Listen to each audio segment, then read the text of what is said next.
Ils vont même jusqu'à commettre, j'allais dire, utiliser cette expression presque blasphématoire, disant c'est mon âme. Vous avez déjà entendu parler de ça. Ne touchez pas à mes âmes. Comme si nous étions, nous chrétiens, pasteurs ou apôtres, étions devenus des demi-dieux ou des dieux auxquels appartiendraient les âmes. Ce sont les âmes de Dieu. C'est le peuple de Dieu, le troupeau de Dieu. Amen.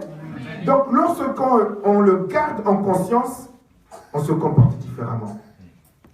Parce que ceux qui sont locataires savent que s'ils font quelque chose sans l'autorisation du propriétaire, ils se mettent en danger. Amen. Ils se mettent en danger.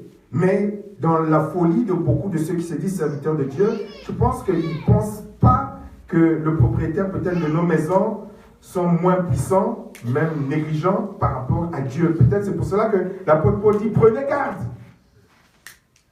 Amen. Donc c'est important pour nous de nous rappeler, surtout les responsables d'église. C'est Jésus qui a payé le prix pour le salut de son peuple. Aucun pasteur n'a payé quoi que ce soit pour le salut de son peuple. Amen. Je parle en présence de notre doyen Peleka qui transmet aujourd'hui la main à notre frère Séverin. Dans toute son expérience de doyen, mais il sait bien qu'il n'a rien payé pour l'église. Amen. Et ceux qui sont membres de cette église savent que sans la grâce de Dieu, l'église ne serait même pas là, il ne serait même plus en vie. Amen. Il ne serait même plus en vie. Donc c'est Dieu qui a payé le prix pour son peuple. Amen. Et j'aime à le dire, quitte à froisser certains serviteurs de Dieu lorsque je partage ce message, surtout lorsque je le partageais aussi en Côte d'Ivoire, j'avais vu quelques pasteurs froisser, lorsque je disais que le peuple de Dieu est plus important que les ministères. Amen. Alors si ça vous froisse, ce n'est pas grave, mais c'est la réalité spirituelle. Le peuple de Dieu, pour nous, nous devons toujours y penser. Dieu ne changera jamais son peuple, mais Dieu peut changer un ministère. Amen. Dieu peut changer un ministère. Donc le prix qui a été payé à la croix, j'insiste là-dessus, ce n'est pas pour les pasteurs, ce n'est pas pour les prophètes, ce n'est pas pour les apôtres. Le prix qui a été payé, c'est pour le peuple de Dieu. Donc ce qui est important sur le peuple, c'est parce qu'il y a eu le peuple que Dieu a donné les ministères. Il n'y a pas eu des ministères, après Dieu a dit, ah, il faut que je cherche un peuple à qui je vais donner le ministère. Non. Amen. Il y a d'abord eu le peuple. Donc ce qui est important aux yeux de Dieu, bibliquement, spirituellement, c'est d'abord le peuple. Ce qui va à l'encontre de ce que nous constatons actuellement. C'est pour cela que c'est courageux à l'heure actuelle de se lever pour accepter le ministère de Dieu. C'est courageux. À l'heure actuelle, ce n'est pas ça qui est à la mode. À l'heure actuelle, c'est le ministère qui est très important. D'ailleurs, il aurait pu appeler, comme beaucoup, c'est à la mode, Daniel Peleka Ministry. Alléluia. Et après sa mort, on ne sait pas ce que ce Daniel Peleka Ministry va devenir. Alléluia. Nous devons garder cela à l'esprit. Si tu n'es pas à la hauteur, comme cette église est basée sur la foi, Dieu va t'écarter, mon frère Séverin. Amen. Parce que Dieu tient à son peuple. Dieu a payé le prix pour son peuple. Et cela est fondamental de nous le rappeler. Alors, l'heure actuelle, c'est les serviteurs de Dieu qui deviennent, les soi-disant serviteurs de Dieu qui deviennent plus importants que l'église. Qui deviennent des stars. Qui deviennent des dieux dans l'église. C'est-à-dire que même le rendez-vous là, tu ne peux pas prendre rendez-vous avec un soi-disant serviteur de Dieu. Même pour lui parler.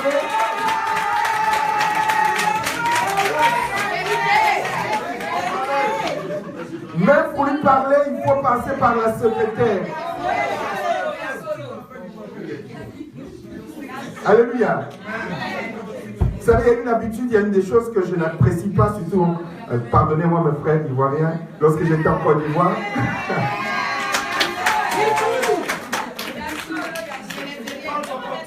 Ils sont tellement devenus importants,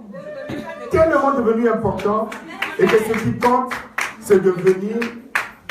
Après, on reste, on écoute la parole de Dieu. Amen.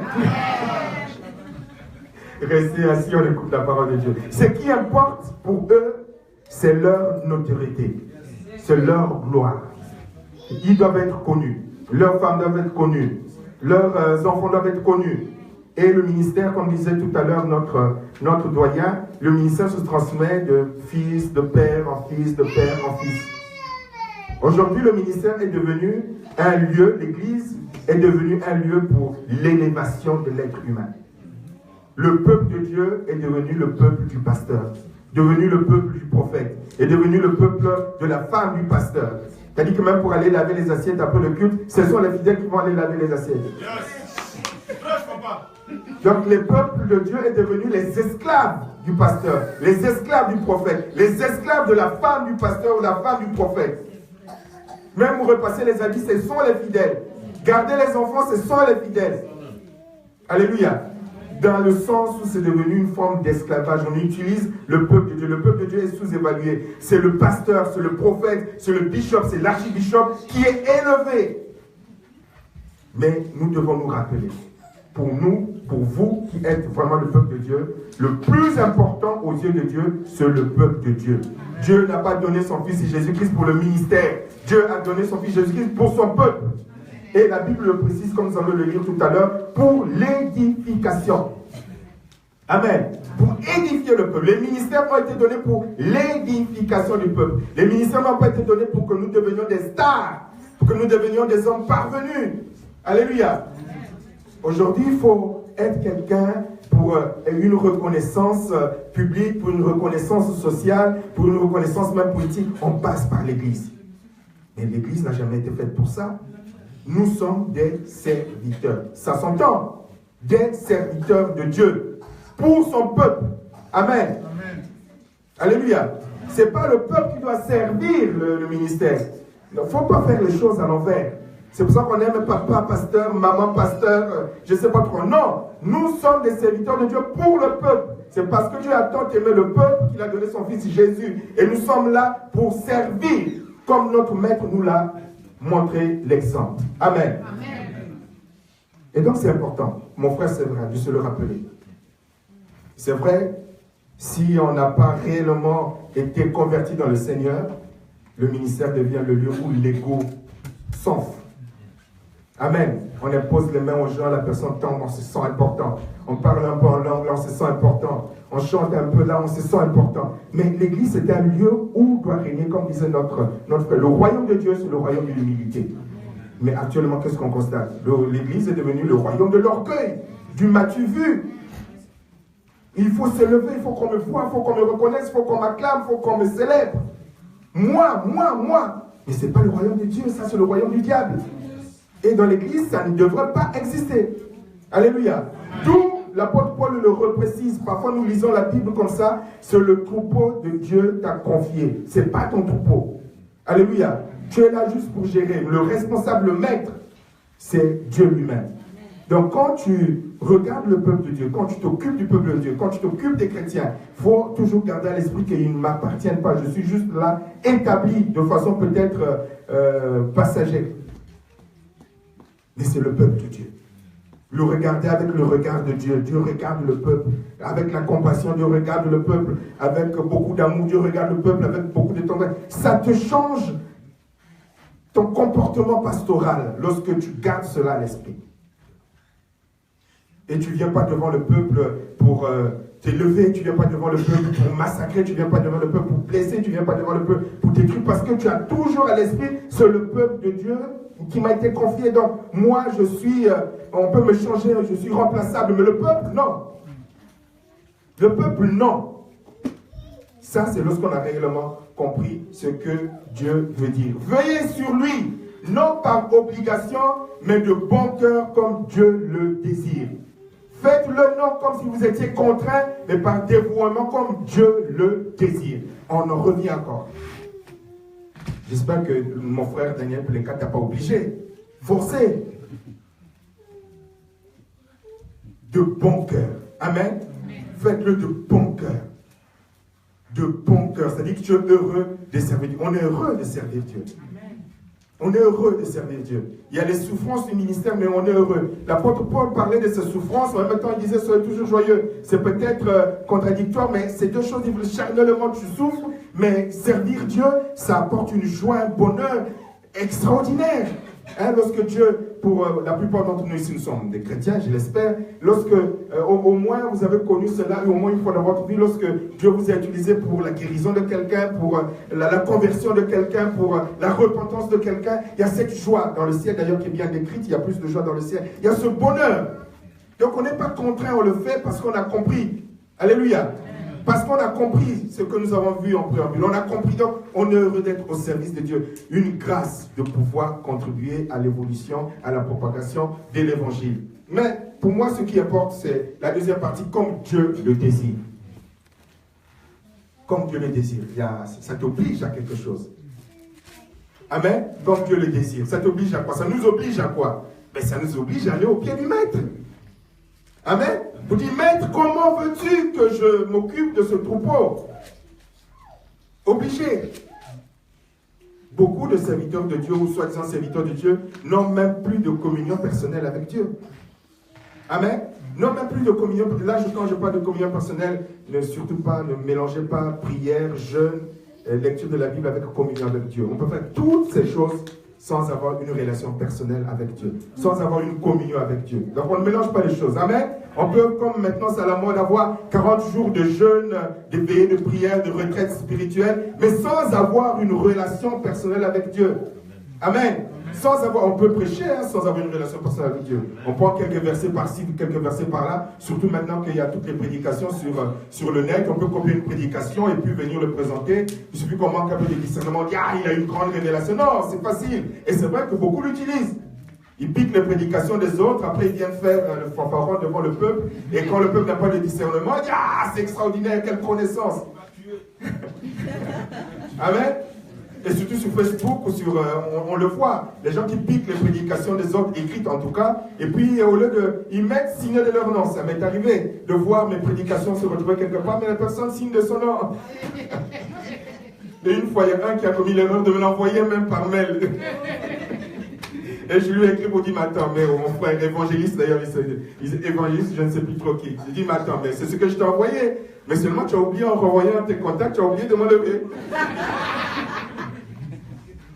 Donc c'est facile. C'est important de rester au pied du maître. C'est important. C'est facile de faire les choses comme par habitude. On peut prendre un verset, un passage biblique, venir, on prend du réchauffé, c'est vite fait. Ça n'a rien d'extraordinaire. Je crois que tu le sais, les serviteurs de Dieu qui sont là le savent. On peut prendre un passage de la Bible pour venir le commenter au pied levé. Mais ce qui importe, c'est de toujours rester à l'écoute de Dieu. Amen. Rester à l'écoute de Dieu. Restez à l'écoute de Dieu. Ne pas mener cette vie de prière, de monologue, comme on le dit souvent dans notre église, on enseigne dans l'église, où la prière est devenue un monologue. Quand on dit à quelqu'un, tu vas prier, il parle à Dieu, mais il ne prend pas le temps d'écouter ce que Dieu lui aussi a également besoin de lui dire. La prière, c'est un dialogue. Et c'est pour ça qu'on a des chrétiens, ils sont étonnés de ce que Dieu m'a parlé. Ah, Dieu te parle. Mais oui, mais Dieu est censé parler à tous ses enfants. Ça n'a rien d'extraordinaire. Amen. Ce n'est rien d'extraordinaire. Donc, avoir cette communion personnelle avec Dieu. Comment tu veux que je fasse les choses? Nous agissons souvent par expérience. J'ai l'expérience. Je sais qu'un tel a fait. Je copie ce que l'autre a fait. Mais ce que Dieu veut faire ici, ce n'est pas forcément ce que Dieu t'a fait faire, je ne sais pas trop où. Et ce que Dieu fera à l'un, ce n'est pas forcément ce que Dieu fera à l'autre. La manière dont tu vas traiter le cas de l'un, ce n'est pas la même chose que tu vas traiter le cas de l'autre. Donc, c'est si... pas évident. Parce que les choses spirituelles ne sont pas évidentes. Vous qui êtes là devant, vous le savez. C'est pas évident. Tu as besoin vraiment d'être à l'écoute de Dieu. Besoin. Parce que la première fenêtre ouverte, ou la porte ouverte, tu as l'intention de foncer, mais Dieu n'est pas dedans. Donc, obligé d'être de façon permanente à l'écoute de Dieu. Alléluia. Donc, je le reprécise, ça ne veut pas dire aller s'enfermer pendant 24 heures à l'écoute, chercher la non, c'est une prise de conscience permanente, où tu parles avec ton Dieu, tu discutes avec ton Dieu, tu apprends à discuter, dialoguer avec ton Dieu. Amen. C'est important, comme Dieu le désire. On ne peut pas faire l'œuvre de Dieu comme nous désirons. On ne peut pas faire l'œuvre de Dieu avec notre sagesse. On ne peut pas faire l'œuvre de Dieu avec notre expérience. Nous devons faire l'œuvre de Dieu comme Dieu le désire. Toujours prêt à se remettre en question. Toujours prêt à se remettre en question. C'est-à-dire qu'on peut se tromper. Mais être capable de reculer. C'est parfois ça qui est très difficile. Mais il faut apprendre aussi à reculer. Apprendre aussi à se corriger. Apprendre ce que Dieu te dise, non, le chemin que tu as pris, c'est pas ça. Et revenir. Ce qui importe pour toi, c'est ton Dieu. Et réussir ta mission. C'est pas ton image par rapport à l'église. Ça, c'est l'image par rapport à l'église. Enfin, on l'en verra. Dans un certain sens, c'est important. Mais ça doit pas être ta préoccupation. L'image par rapport à l'église, en second, tu te préoccupes d'abord de ton image par rapport à Dieu. Ce que ton Dieu attend de toi. Amen. D'abord, ce que ton Dieu attend de toi. Et si tu te préoccupes de ce que ton Dieu attend de toi, alors tu te préoccuperas de ce que Dieu attend de toi dans l'église. C'est important. On a vite fait de rentrer dans des activités, dans l'activisme, dans lundi, mardi, mercredi, jeudi, vendredi, samedi. On a même l'impression que Dieu ne... Quel temps tu prends pour que Dieu te parle? Que Dieu te parle. Ou que Dieu parle à l'église également. Donc c'est important. Un pied devant l'autre pour marcher avec le Seigneur. Comme Dieu le désire. C'est important. Comme Dieu le désire. Qu'est-ce que tu attends de moi en tant que pasteur de cette église où j'ai été établi aujourd'hui? Qu'est-ce que Dieu attend de moi? Pas ce que Daniel Peleka attend de toi. C'est fini ça. Tu peux prendre conseil. Je prends conseil auprès du bureau de la Fédération internationale qui m'a établi comme président au niveau de la France. Je prends conseil par respect de la vision, par respect de ce que je prends. Amen. Mais, tu dois chercher ce que Dieu attend de toi. Amen. Tu dois chercher ce que Dieu attend de toi. Tu dois chercher ce que Dieu attend de toi. Ce que Dieu attendait de Moïse, c'était autre chose. Et ce que Dieu attendait de Josué, c'était autre chose. Et Josué s'est même mis à trembler. Et pourtant, il est resté dans la tente, il voyait la présence de Dieu, mais lorsqu'il a compris sa mission, il a fallu que Dieu vienne lui dire, oh, je t'ai dit de prendre courage, fortifie-toi. Donc aujourd'hui, c'est le début. Pour dire, maintenant, maître, peut-être que tu as vu l'église évoluer. Peut-être que tu avais tes idées un peu plus ou moins arrêtées. Mais maintenant que tu es établi, c'est là que tu dois encore davantage être à l'écoute de Dieu. Amen. Tout en respectant, bien sûr, avec humilité, ce qui a été établi. Mais du moment où ça correspond à ce que Dieu attend de toi désormais. Amen. Amen. Ensuite, agissez non par désir de vous enrichir, mais par dévouement. Une autre version nous dit, que nous avons lu tout à l'heure, non pas pour des honteuses raisons financières, mais de plein gré. La motivation du ministère. Aujourd'hui, le ministère est devenu le raccourci pour s'enrichir. Le ministère est devenu le moyen de s'enrichir.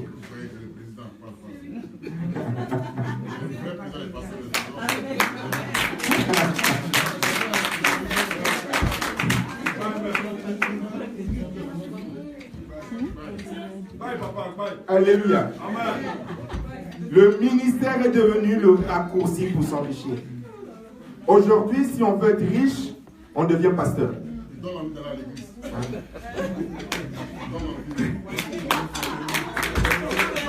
Amen. Laissez-le parler. Si la parole de Dieu le libère. Vous savez, nous les pasteurs. Amen. De gloire à Dieu. Amen. Vous savez, nous les pasteurs, nous avons tellement blessé le peuple. Nous avons tellement découragé le peuple. Les serviteurs de Dieu, je ne parle pas que des pasteurs. Nous avons tellement découragé. Et que c'est vrai que peut-être les gens ne sont pas habitués à entendre ce genre de message. Et donc ça crée une libération et une guérison dans le cœur. Donc les gens sont obligés de réagir favorablement. Il ne faut pas leur en vouloir. Amen. Tellement souffert. Tellement souffert. Donc la Bible nous dit que nous devons veiller à nos motivations. Aujourd'hui, il y a des gens, ils l'ont dit, vous l'entendez dire. S'il y a, montre-moi ta Bible, disent, je connais, j'en ai connu même directement qui disaient, il y a de l'argent là-dedans. Ils le disent, hein, il y a de l'argent là-dedans, il y a de l'argent là-dedans. Et c'est des prophètes, et c'est des bishops, c'est des archibishops. Tout ce qui leur importe, ce n'est pas ce que je viens de dire au début. Tout ce qui leur importe, c'est réussir dans leur vie matérielle, sociale, réussir avec leur famille, leur vie matérielle et sociale. Ils sont rentrés dans le ministère juste pour de l'argent. Juste pour de l'argent. Je ne m'aventurerai pas assez en disant que la plupart, maintenant, je m'avance, par rapport à ça, avec l'expérience du président que j'ai de la fédération. La plupart sont rentrés actuellement dans le ministère juste pour de l'argent. Et ces gens-là sont prêts à tuer les autres pour réussir. Et c'est comme ça qu'il y a des empoisonnements, même par moi, pendant les rencontres des pasteurs, parce que les uns les autres envient les uns les autres, c'est la rivalité, c'est la comment est-ce que tu as réussi, comment est-ce que tu as réussi. D'où l'évolution de cet évangile de la prospérité. Le salut des âmes ne leur importe pas. L'édification ne leur importe pas. Que les gens connaissent la vraie délivrance ne leur importe pas. D'ailleurs, à propos de la délivrance, c'est le moyen par lequel justement les gens rentrent dans le ministère aujourd'hui. Il suffit de commencer à faire de fausses délivrances pour que l'église se remplisse. Et après, on demande au peuple d'amener 200 euros, 100 euros, 1000 euros ou une bouteille de champagne pour être délivré. Parce que le ministère qui marche maintenant, c'est chasser les démons. Si tu ne chasses pas les démons, l'église, les gens ne vont pas venir. Et comme les gens ne connaissent pas la Bible, les gens courent là-bas, on chasse les démons à les raconter. Et donc les gens courent et ils tombent sur de faux serviteurs de Dieu. Après, ils leur disent, il faut apporter l'argent, il faut apporter des sacrifices, il faut apporter l'offrande, je ne sais pas trop quoi. Nous devons surveiller les motivations qui nous conduisent dans le ministère. Nous devons toujours nous poser la question, pourquoi? C'est pour cela que je veux espérer pour toi, avec le discernement de notre doyen Daniel Peleka, que vraiment c'est Dieu qui t'a appelé. J'ai dit, j'espère pour toi. Parce que celui qui peut répondre là-dessus, je ne veux pas faire l'hypocrite, c'est toi et Dieu. Moi, j'en sais rien. Si Dieu m'avait révélé, j'aurais dit, Dieu m'a révélé. Moi, Dieu m'a bien révélé. Donc, j'espère pour toi. Amen. J'espère pour toi. Parce que ce n'est pas le diplôme théologique, ce n'est pas les dons spirituels, ce n'est pas notre fidélité à l'Église qui fait de nous des appelés pasteurs ou responsables d'un département. C'est Dieu qui choisit. C'est Dieu qui choisit. Amen. Et c'est pour ça qu'il faut voir les motivations. Aujourd'hui, la motivation, c'est l'argent. Aujourd'hui, la motivation, c'est le matériel. Aujourd'hui, la motivation, c'est les dîmes, les offrandes. Il faut que les dîmes rentrent. C'est tout le souci. Le pasteur vient, il n'a pas médité sur ce qu'il doit apporter au peuple de Dieu pour que le peuple soit édifié dans la connaissance de Jésus-Christ. Sa préoccupation, quel message apporter, qui je vais inviter pour que les dîmes, les offrandes remplissent les corbeilles. C'est tout ce qui importe. Que tu sois dans ton péché, c'est ton problème. Que tu sois deuxième femme, ou troisième femme, ou quatrième homme, c'est ton problème. Que tu sois dans les trucs occultes, c'est ton problème. Ce qui importe pour eux, c'est que l'argent le fondra. Et l'apôtre Paul disait que nous dénonçons ces choses honteuses qui se font en secret. Parce qu'il y a beaucoup de motivations cachées qui n'honorent pas Dieu. Qui n'honorent pas Dieu. Les gens cherchent la gloire. J'en cherche à être socialement bien établi. Et Dieu nous dit, te dit que ça ne doit pas être ta motivation. Ça ne doit pas être ta motivation. C'est pour ça qu'il faut bien réfléchir avant de rentrer dans le ministère. Il ne faut pas se précipiter à rentrer dans le ministère quand Dieu ne t'a pas demandé de le faire. Après, lorsque tu n'arrives plus à payer ta maison, tu n'arrives plus à acheter des chaussures à ta femme, tu commences à changer le message dans l'église. Tu commences à inviter des pasteurs de Paris, venez prêcher pour libérer les dons des offrandes dans l'église parce qu'il y a un esprit qui bloque l'argent dans l'église. On commence à inventer des esprits qui bloquent l'argent. Ce sont des réalités, ce que je dis là, c'est des réalités que vous connaissez. Et donc c'est important. On ne rentre pas dans le ministère comme ça. Beaucoup qui se sont précipités alors que ce n'était pas le temps de Dieu, se sont retrouvés piégés, comme l'ennemi aussi sait. Tous ne sont pas du diable. Mais certains, parce qu'ils ont précipité leur appel. Et ils n'étaient pas prêts. Et comme l'ennemi l'a vu, il a dit, mais je veux bien le bloquer. Et aujourd'hui, le ministère n'est plus un ministère sain, c'est devenu un ministère autour de l'argent.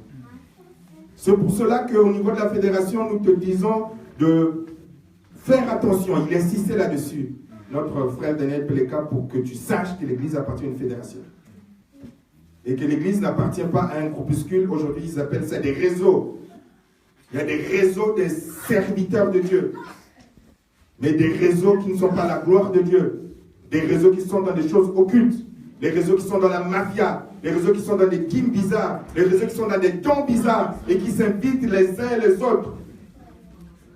Dans la franc-maçonnerie, enfin on osera. Dans des sectes, dans des trucs, même des sacrifices. Où ils te diront, ben, comment est-ce que ton église va grandir? Ben moi, pour que l'église puisse grandir, ben, j'ai fait un sacrifice devant ma porte, toi aussi tu vas le faire. Mais entre eux dans le réseau, ils le savent. Entre eux dans le réseau, ils le savent. Dans quelle pratique occulte ils sont. dans quelle pratique de péché ils sont. Mais tant que tu n'es pas dedans, tu ne le sauras pas. Mais le jour où, c'est comme dans les sectes sataniques, c'est le jour où tu dis, bon, je veux y rentrer, on va te dire, ben, écoute, hein, bon, on a payé le prix. Hein. Alors, si toi aussi tu vas avoir la même onction, ben, il faut que nous tous on passe sur ta femme. Il y a bon, mais qu'est-ce que tu crois?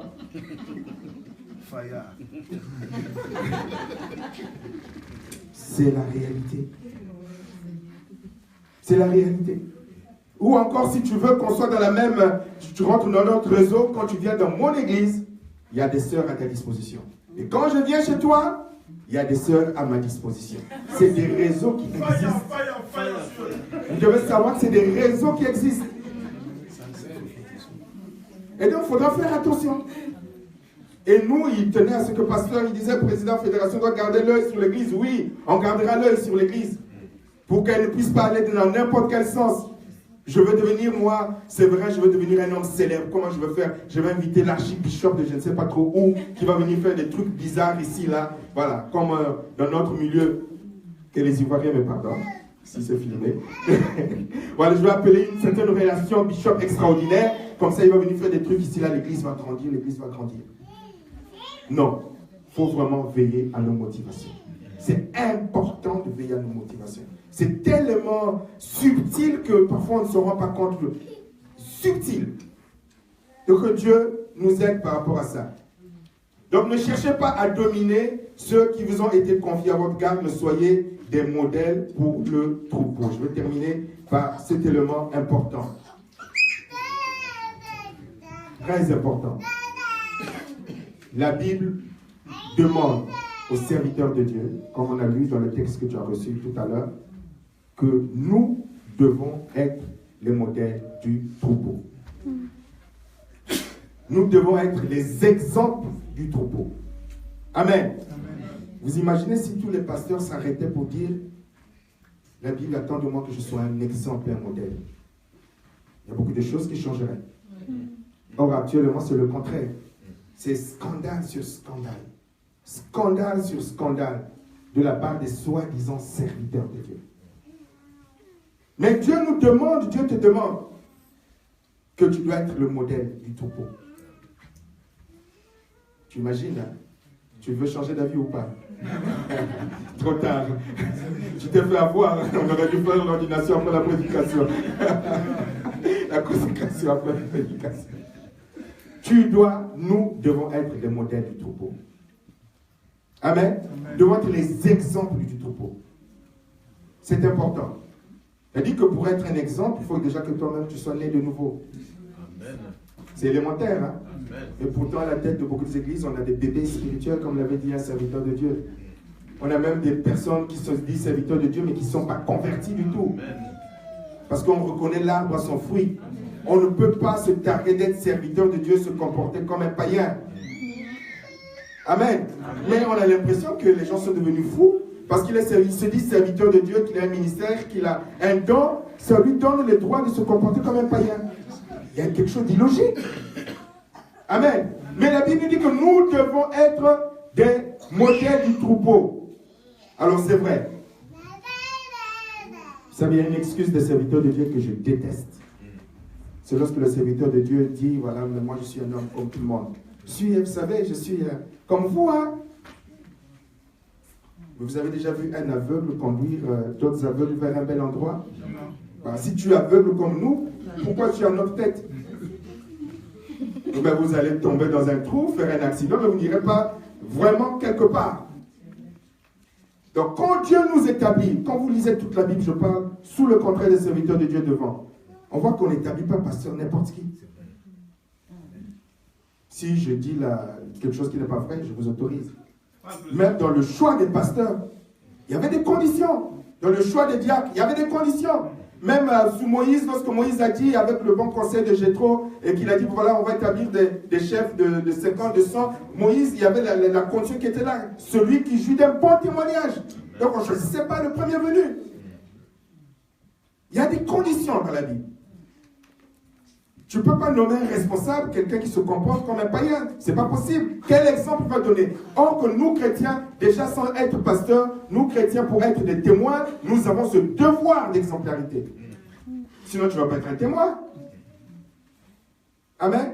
Sinon, tu ne peux pas être un témoin. À plus forte raison, le pasteur. À plus forte raison, les responsables. Quand je parle des pasteurs, mais ça concerne tout le monde. Moïse l'a dit, les autres l'ont dit, même pour les diacres. On ne choisissait pas parce que quelqu'un parlant en langue, c'est il est diacre. Non. Quand on voyait les conditions remplies d'Esprit Saint, je sens un bon témoignage. Mais je crois que l'Église a fauté, a commencé à tomber lorsqu'on a commencé à ne pas respecter ces conditions. Sous le prétexte qu'il ne faut pas juger les gens. Mais pourquoi c'est dans la Bible? Sinon tout le monde serait pasteur. Amen. Il ne faut pas juger. Non, tu es en train de juger le frère, tu es en train de juger. Il faut lui laisser le temps. Mais quel temps, quand tu es responsable, tu as un devoir de responsabilité. Amen. Donc l'apôtre Paul disait dans 1 Corinthiens chapitre 11 verset 1, comme le disait tout à l'heure Papa Peleka, soyez mes imitateurs comme je le suis moi-même de Christ. Waouh, quand je lis ça, je dis waouh, j'ai encore du chemin. Amen. Bon, moi que tu en aies le souci, parce que lorsqu'on commence à dire je suis un chrétien comme tout le monde, ça veut dire que tu t'es arrêté. Donc tu ne vas jamais te remettre en question. Tu ne chercheras pas à être à l'écoute de Dieu pour être corrigé. Ou tu te trouveras toujours des excuses pour rester le même. Or que chaque fois, même en tant que simple chrétien, entre griffes, nous devons toujours, lorsqu'il y a une faute, ça ne veut pas dire qu'on est parfait, lorsqu'il y a une faute, le Saint-Esprit t'encore va te dire en tant que serviteur de Dieu, en tant que responsable, là, je n'ai pas bien agi, je n'ai pas bien parlé, je n'ai pas bien réagi. Il faut que je me corrige avec l'aide de Dieu pour que la prochaine fois, il n'en soit plus ainsi. Ce n'est pas honteux. Hein? Si tu veux plaire à ton maître, ce n'est pas honteux de se remettre en question. Soyez tous mes imitateurs, Philippiens chapitre 3 verset 17, soyez tous mes imitateurs et portez les regards sur ceux qui marchent selon le modèle que vous avez en nous. C'est extraordinaire ça. Ça devait être des messages, des passages bibliques qui doivent nous galvaniser en tant que serviteurs de Dieu. J'ai un objectif divin, biblique, spirituel à atteindre. Être capable de dire à la main d'association, portez les regards sur moi comme je suis imitateur de Jésus-Christ. Il faut que je parvienne à ça. Il faut que ça soit mon travail de tous les jours. Amen. Amen. Se corriger tous les jours. Mais sinon, tu ne fais pas l'œuvre de Dieu. Si tu commences à t'arrêter, te dire je suis parvenu, tant pis, je suis votre pasteur, ça me suffit. Mais tu vas arrêter de faire l'œuvre de Dieu. Or, l'œuvre de Dieu, c'est un travail permanent. À l'écoute pour se corriger. Il n'y a pas de honte, mon frère, j'insiste là-dessus. Il n'y a pas de honte devant Dieu pour dire là, je n'ai pas parlé comme un pasteur. Là, je n'ai pas réagi comme un berger. Là, je n'ai pas eu des attitudes convenables. Seigneur, aide-moi à me remettre en question. Amen. C'est ton travail personnel avec ton Dieu. Pour que, comme l'apôtre Paul disait, tes progrès soient évidents pour tout le monde. Amen. Amen. Et l'apôtre Paul le disait même à l'équipe qui travaillait avec lui. Il a dit à Timothée, il a dit à Tite, il a dit à Tite, 1 Timothée chapitre 4 verset 12, que personne ne méprise ta jeunesse, mais soit un modèle pour les fidèles, en parole, en conduite, en amour, en foi et en pureté. Sois un modèle. Ok, Timothée, tu es pasteur. Ok, Tite, tu es pasteur. Mais, parce que nous aimons exercer l'autorité. Dieu m'a établi pasteur, prophète. Tu dois m'écouter. Mais tu dois aussi montrer l'exemple. Surtout, montrer l'exemple. Nous devons nous efforcer à montrer l'exemple. Amen. C'est ça que Dieu attend de nous. Pas que les droits du pasteur, du droit du ministère, les droits du prophète. Non, les devoirs. Je dois montrer l'exemple. Amen. Je dois montrer l'exemple. Même dans les dîmes aussi, je dois montrer l'exemple. Parce qu'on a l'habitude de dire aux fidèles, donnez les dîmes, donnez les dîmes, donnez les dîmes, mais sans même on ne donne aucune dîme. Ça aussi, il faut montrer l'exemple. Comme ces faux serviteurs de l'évangile de la prospérité, ils vont... Normalement, s'ils étaient vraiment riches et si vraiment leur évangile de la prospérité les avait rendus riches, mais ils venaient dans une église comme ici, il ne va pas prendre l'argent. Il dit, j'ai tellement été béni par mon évangile de la prospérité, vous gardez vos offrandes, vos dîmes, je vous apporte les millions. Vous avez déjà entendu quelqu'un dire ça? Amen. Amen. S'ils devaient montrer l'exemple, c'est ça. Mais comme ils sont dans un faux évangile, alors, mais sois un modèle. Sois un modèle. Sois un modèle en tant que diacre, sois un modèle en tant que pasteur, sois un modèle en tant que responsable du groupe de louanges, sois un modèle en tant que responsable de femmes, sois un modèle à tous les niveaux. Là, ton travail également au milieu des païens, sois un modèle. Amen. Parce que c'est peut-être ton futur troupeau, la personne qui sera sauvée grâce à ton témoignage. Sois un modèle, partout. Avoir ce souci. Non pas ne pas avoir une double vie. Allez, ici, je suis pasteur. Dès qu'on sort là à la maison, dans le monde ou le lieu où tu travailles, si tu travailles, ouais, mais s'il n'y a pas plus païen. C'est qui votre... Je viens chercher le pasteur Séverin. Hein? Vous dites, pasteur Séverin. Quel Séverin? Lui là, il est pasteur? Amen. Ça, c'est des choses qui arrivent lorsque nous rendons visite à certains de nos fidèles. Je dis, je suis le pasteur Intel, je cherche Michel qui vient dans mon église. Pardon? Elle est chrétienne dans votre église, oui. Elle me dit, donc, je ne viendrai jamais dans votre église. Hein? Mais nous devons être des modèles partout. Amen. Des modèles partout, en avoir le souci. Alléluia. C'est pour ça qu'il dira à Timothée, je n'ai pas préparé le passage, il dira à Timothée, recherche ceux qui invoquent Dieu d'un cœur pur. Fuis les passions de la journée, mais recherche avec ceux qui invoquent Dieu d'un cœur pur, recherche Dieu avec ceux-là. Donc tu devras t'entourer des personnes qui ont la crainte de Dieu, t'entourer des personnes qui partagent ce que la Bible dit, non pas t'entourer des personnes qui vont dire, mais Dieu pasteur laisse tomber. Non, non, non. Entoure-toi des personnes qui sont capables de te dire la vérité, qui va t'aider à te corriger, à aller de l'avant. Parce que souvent, nous les pasteurs, on aime ceux qui sont toujours d'accord avec nous, qui nous applaudissent, mais celui qui est parfois contraire, là, non, non, non, non, casse-pied. Non. Nous entourer des personnes qui vont être capables de nous aider. Donc, à Tite, il dira, Tite aussi, il dira, Tite, chapitre 2, verset 6 au verset 8, il dira, exhorte de même les jeunes gens à être modérés, te montrant toi-même à tous égards un modèle. C'est terrible, hein? On dit que c'est des textes qu'on ne lit pas. À tous égards. C'est-à-dire qu'il n'y a même pas, vous savez, là, je suis... Non, non, à tous égards. Donc 24 heures sur 24, tu es obligé d'être en contact avec Dieu, sinon... Même la fatigue ne devient plus une excuse. Amen. Ne devient plus une excuse. Et ça, c'est le travail. Tu as dit, Seigneur, tu attends de moi des objectifs qui sont élevés, mais je ne peux les réussir qu'en comptant sur ton esprit pour que je puisse y parvenir. Si je commence à me trouver des excuses, c'est fini. Alléluia. Je n'avance plus. Je deviens comme les autres. Je deviens un tombeau vide. Et donc, l'apôtre Paul le dira, en parlant de toute l'équipe qu'il avait. C'est dans 2 Corinthiens chapitre 4, à partir du verset 2. Il dira que nous nous rendons recommandables par beaucoup de patience, par la pureté, par la connaissance, par la longanimité, par la bonté, par un esprit saint, par un amour sincère, par la parole de vérité, par la puissance de Dieu, par les armes offensives et défensives de la justice. Nous nous rendons recommandables. C'est-à-dire que si vous avez besoin des exemples, moi et mon équipe, voilà, nous sommes recommandables par ces choses, par ces qualités. Nous sommes recommandables. Amen. Donc il y avait ce souci, et nous devons avoir ce souci qui est vraiment important. Nous avons oublié cela.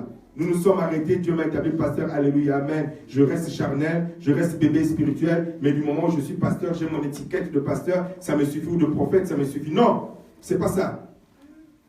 Donc on a un travail, on s'occupe du peuple, mais on s'occupe de nous-mêmes spirituellement. Mais le problème, c'est que parfois on veut s'occuper de l'église, on s'occupe même de l'église, mais on a cessé de s'occuper de nous-mêmes. Donc tu as un travail permanent, tu as même deux, pour toi-même et pour l'église. De façon permanente. Deux, c'est pour ça que je disais c'est compliqué. Deux, de façon permanente, à tous égards, montrer cet exemple. C'est-à-dire que vous cherchez quelqu'un qui est patient, ben, c'est moi, c'est vrai. Vous cherchez quelqu'un qui est pur, c'est moi, c'est vrai. Vous cherchez quelqu'un qui a la connaissance dans cette église, mais le premier exemple, c'est moi, c'est vrai. La longanimité, la bonté, l'esprit saint, l'amour sincère, la parole de vérité, la puissance de Dieu, les armes offensives et défensives de la justice, c'est moi, c'est vrai. Picard. Amen. Alléluia. Et les gens veulent rentrer dans le ministère comme ça, juste pour les honneurs. On ne réalise pas la responsabilité que nous avons. Amen. Quand tu réalises la responsabilité que nous avons en tant que serviteurs de Dieu, quand Dieu vient te parler, tu fais comme Moïse, il dit non, non, avoir mon frère Richel, lui au moins, il s'en sort mieux que moi, c'est pas possible. Une grande responsabilité. Et il dira dans 2 Corinthiens chapitre 6, verset 3, nous ne donnons aucun sujet de scandale en quoi que ce soit, afin que le ministère ne soit pas un objet de blâme. Vous vous rendez compte? Bien sûr qu'il avait des calomnies, bien sûr qu'il y avait la médisance, mais ce n'est pas ça. Mais devant son Dieu, il y a un passage où il parle, lorsqu'il parle d'ailleurs à Timothée de sa mère, en disant, nous servons Dieu avec une bonne conscience. Pas de fraude, pas de mensonge, pas de tromperie. Amen. Rien. Nous ne donnons aucun sujet de scandale. Aujourd'hui, c'est scandale sur scandale, scandale sur scandale, et qui salissent le modèle et le service de Dieu. Alléluia. Amen. Donc, nous devons faire attention. Donc, selon 1 Timothée chapitre 3, du verset 1 et au verset 7, et Tite 1, 5 à 9, la Bible nous explique ce que le pasteur ou le serviteur de Dieu, toi, comme tu as été établi comme pasteur, c'est qu'il est dit. Il nous a dit que le pasteur doit être irréprochable. C'est dans la Bible. Ça veut dire adjectifs explicites qui sont inattaquables, honnêtes, irrépréhensibles, parfaits, intègres, impeccables. Comme je l'ai dit tout à l'heure, ça n'empêche pas la calomnie, ça n'empêche pas la médisance. Jésus est passé par là. Mais toi, avec ton Dieu, tu dois être irréprochable autant que possible. Amen. Tu dois être hospitalier. Tu dois être juste. Hospitalier veut dire agréable, accessible, sociable, courtois, bien élevé, affable. Donc, pas besoin de passer par une secrétaire pour venir parler à notre pasteur Séverin. Ou d'envoyer un courrier. Il y a même des pasteurs qu'on ne voit jamais. Ils sont devenus tellement, tellement importants. On parle plus facilement à Dieu qu'à ses pasteurs. Il doit être juste, il doit être saint, il doit être conciliant, il doit être pacifique, il doit être désintéressé, il doit être apte en enseignement, il doit être fidèle à la parole de Dieu, il doit être ami des gens de bien, mari d'une seule femme, bien diriger sa maison, avoir des enfants croyants. Amen. Amen. Mais il ne doit surtout pas être arrogant, coléreux, violent. On doit avoir son adresse aussi pour aller manger là-bas.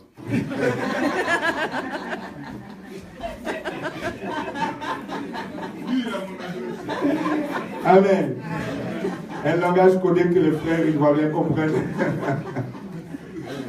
Donc, nous avons cette grande responsabilité et des devoirs importants devant le Seigneur.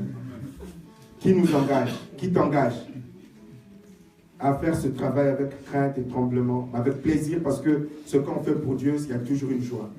Mais nous réalisons que nous avons des devoirs qui sont très importants.